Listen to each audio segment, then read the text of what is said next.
IGTV. Nimvuga ko ari igihangange ushobora kuza kubitekerezaho cyane ukabitindaho ukabyemera cyangwa ntubyemere, ariko numenya ibyo yakoze ku itariki ya mbere n'itariki ya kabiri z'uku kwezi kwa munani mu mwaka wa 2026 muri BK Arena uraza kumerwa. Nuza kubona ko ari umuhanzi umaze imyaka 20 mu buhanzi, wajya kubona igitaramo yakoze kuri izi tariki navuze haruguru ukabona ibyamare byayitabiriye, urahita ubona ko umwami koko adashobora gutanga ikamba agihumeka.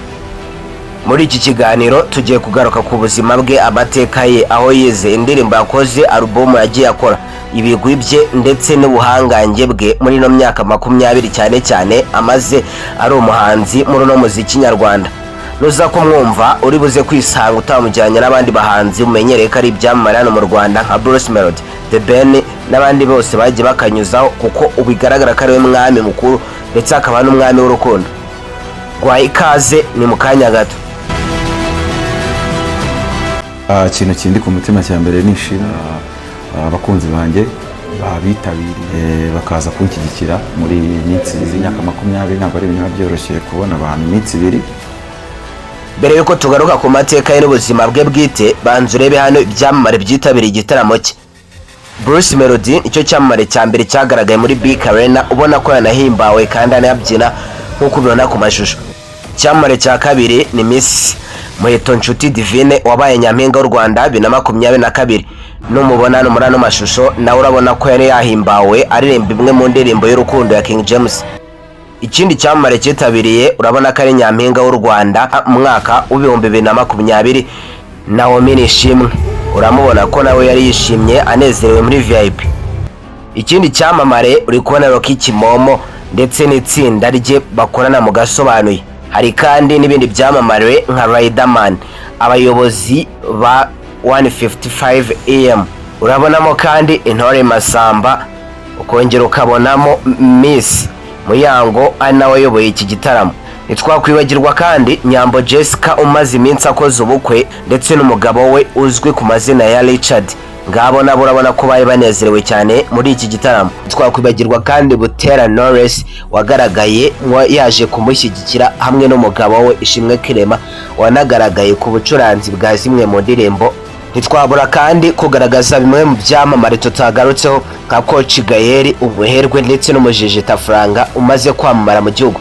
Twavuga kandi ibindi byamamare nk'abakobwa bagize itsinda rya Mackenzie n'ibindi byamamare byamufashije ku rubyiniro nka Chris, Ariel Reyes, Safi Madiba, King V n'abandi benshi bagiye bagaragara kuri rubyiniro bamufasha. Reka tujye mu mateka ye tumenye ngo ni muntu ki. Ubundi yitwa Rumuriza James wamamaye ku mazina King James. Yavutse tariki ya 2 Mata mu mwaka w'1990. N'umuhanzi nyarwanda wandika kanaremba indirimbo mu njyana ya R&B ndetse na Afrobeat.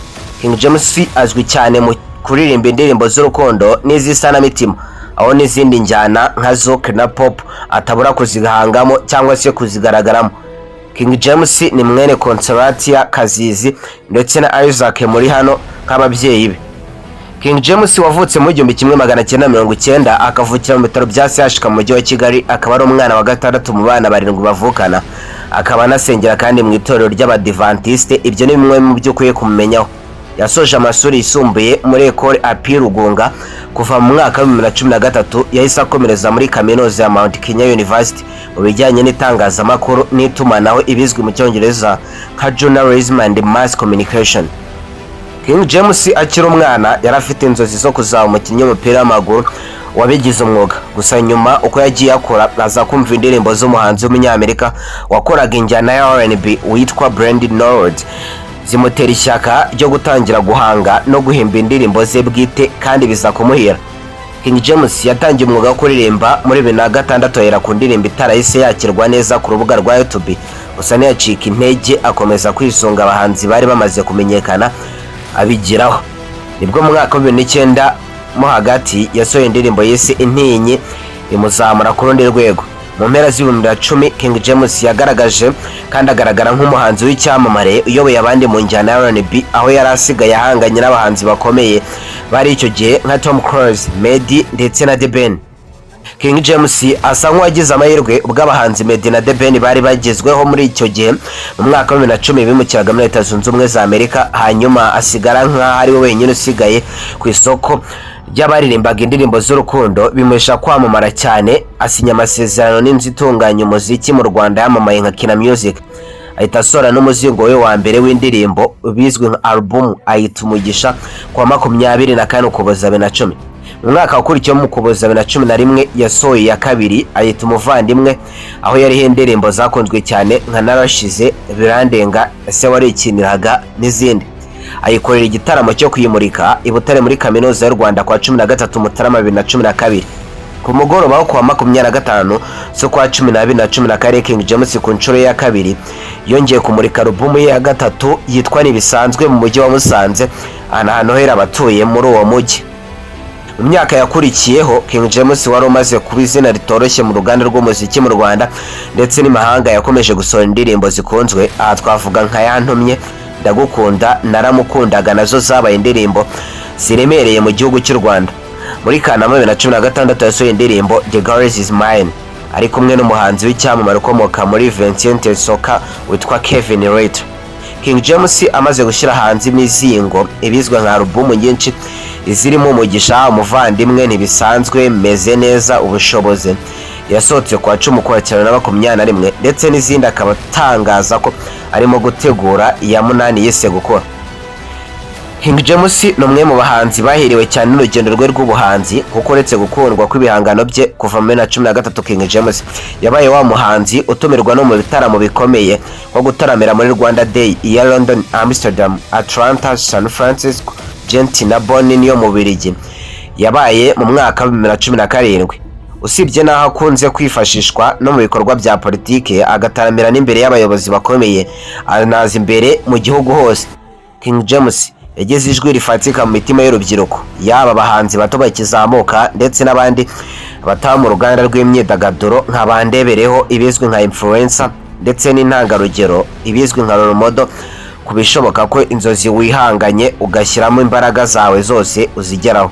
Kuko King James akunda kubitangaza agize ati urubyiruko ntirukwiye kugira akazi kamwe basuzugura, kuko ikintu cyose umuntu akoze yashyizeho umutima kimubyarira umusaruro. Ibi yabikomojeho ubwo yari mu kiganiro n'ikinyamakuru Isimbi TV, avuga ko uretse ubuhanzi yanagerageje byinshi, bimwe birakunda ibindi nubwo byagiye byanga, kuko King James yahinze umuceri, yacuruje imodoka ndetse kuri ubu afite iduka yise Mango Supermarket. Ubu yarigize uruganda rukora ifu y'ibigori yise Ihaho, yafunguye uru ruganda mu mwaka wa 2020. Ndetse King James afite inzu y'amagorofa 2 yujuje ku Kamenyi, ati ibi byose mbikesha umuziki. Ku wa 12 Ukuboza 2021 King James yamuritse urubuga yise Zana Talent ruzajya rwifashishwa n'abakora filime, indirimbo, imideli n'ibindi bijyanye n'imyidagaduro. Mu gutekereza gushinga urubuga yibutse imvune abahanzi bakiri bato batari bamenyekana bagiramo kwamamaza ibihangano byabo kugira ngo bigere kure kandi bibonwe na benshi. Niko gushaka igisubizo nk'umuhanzi mukuru maze kugira byinshi ageraho. Mu kiganiro yagiranye n'itangazamakuru kwa 1 Ukuboza 2021 yatangaje ko Zana Talent ije nk'igisubizo ku bahanzi bakizamuka ndetse n'abamaze kugira izina ibihangano byabo byemewe ko babishyiraho, ndetse by'umwihariko album ye Ubushobozi yabaye intangiriro y'izindi azajya acishaho. King James yahawe ibihembo byinshi mu ruganda rwe rw'umuziki, cyane ko ari icyamamare cyane mu bihembo bya Swags Award na Primus Guma Guma Superstar. Mu mwaka wa 2011 King James yatsindiye umwanya wa mbere mu irushanwa rikomeye rya Primus Guma Guma Superstar ryaribaye ku nshuro ya kabiri, ryategurwaga na Bralirwa, akaba ari kimwe mu bihembo binini byaranze uyu muziki we ndetse n'umuziki nyarwanda muri rusange. Mu bihembo bikomeye byo mu Rwanda bihemba abahanzi b'indashyikirwa muziki, Salax Award nabyo yabihatanyemo ku bwinshi, uretse ibyo muri 2016 n'ibyasezewemo kubera impamvu z'akandi kazi yari afite, abona ko bitamukundira kubifatanya. Gusa mu bihembo yatsindiye mu myaka yabibanjirije harimo nk'umuhanzi w'umwaka, Artist of the Year, yatsindiye igihembo mu marushanwa ya Salax Award mu 2011 na 2012. Yabaye kandi umuhanzi w'umugabo witwaye neza, The Best Male Artist, akaba yaratsindiye iki gihembo mu 2011. yabaye umuhanzi mwiza mu njyana ya R&B, Best R&B Artist and Singer. Yahawe iki gihembo kenshi muri 2011 ndetse no 2012. Album y'umwaka The Best Album of the Year, album ye yise Umuvandimwe yatsindiye iki gihembo mu mwaka wa 2012. King James ni umuhanzi udakunda kuvuga cyane ubuzima bwe bwite cyangwa ku mubano we, gukundana n'undi muntu ibizwe nka relationship, ukazwe kugira ibanga rikomeye kuri ayo mabanga. Akenshi akavuga ko ahugiye ku muziki n'indi mishinga y'ubucuruzi afite. Mu biganiro bitandukanye King James avuga ko ubuzima bwe bwite cyane bijyanye n'umugore cyangwa umukunzi ari ibanga rye bwite. Yemeza ko atari ngombwa ko abantu bose babimenya. Mu mwaka wa 2019 mu bitangazamakuru bitandukanye hakwirakwira ibihuha bivuga ko King James agiye gukora ubukwe, cyane ko yari amaze igihe atagaragara cyane. Gusa bihakana yivuye inyuma, avuga ko nta gahunda y'ubukwe afite ariko ko bishoboka mu gihe kizaza. King James yagiye ahanahanwa n'abakobwa batandukanye barimo n'abahanzi bagenzi be nka Knowless na Priscilla, ndetse n'umukobwa w'umunyarwandakazi uba muri Leta Zunze Ubumwe za Amerika Mick Rowland. Gusa King James yagiye abihakana byose, akavuga ko ari inshuti zisanzwe cyangwa se abafatanyabikorwa mu muziki. King James ashimangira ko ubuzima bwe bw'umwuga n'ubucuruzi ari bw'abantu bakwiye kwitaho kuruta iby'urukundo rwe.